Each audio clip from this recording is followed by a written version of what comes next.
இந்த வரிகளை கவனிச்சிருக்கீங்களா? தேயிலையோ மரமாகும் அதை வளர்ப்பதில்ல, சிகரத்தில் இருந்தாலும் நாங்க வளரவில்லை. தேயிலையும் மரமாகும் அதை வளர்ப்பதில்லை, சிகரத்தில் இருந்தாலும் நாங்கள் வளரவில்லை. தேயிலை அப்படின்றது ஒரு செடி கிடையாது, மரம். ஆனால் தேயிலை பயிரிடக்கூடிய எல்லா நாட்டிலையுமே அது ஒரு செடியாக தான் நம்ப வைக்கப்பட்டு கொண்டிருக்குது. தேயிலையை நாங்கள் வளர விடுறதே கிடையாது. அதுபோல் தேயிலை சார்ந்த மக்களையும் கூட தான், இலங்கை மட்டும் இல்லை, இந்தியா, சீனா, கென்யா, உகாண்டா, துருக்கி, மலேசியா அப்படின்னு பல நாடுகளில் தேயிலை பயிரிடப்பட்டு கொண்டு தான் இருக்குது. ஒரு சில நாடுகளில் ஆண்களும் கொழுந்து பறிக்கிறாங்க, இலங்கையில் பெரும்பாலும் பெண்கள் தான் கொழுந்து பறிக்கிறாங்க. வெளிநாடுகளில் கொழுந்து பறிக்கிறதுக்கான தனியான மெஷின்ஸ் இருக்குது.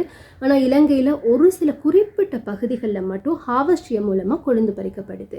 இலங்கையினுடைய பொருளாதாரத்தில் அதிக வருவாயை ஈட்டி தரக்கூடிய ஒரு துறையாக இந்த தேயிலை காணப்படுது. இருந்தாலும் அதை எடுத்து கொடுக்கக்கூடிய கைகள் மட்டும் இன்னமும் வறுமை கோட்டுக்கு கீழே தான் காணப்படுது. இலங்கையில் மட்டுமே கிடையாது, உலகெங்கிலும் தேயிலை சார்ந்திருக்கக்கூடிய மக்களின் நிலை ஒரே மாதிரியாக இருக்கிறது தான் கவலையான விஷயம்.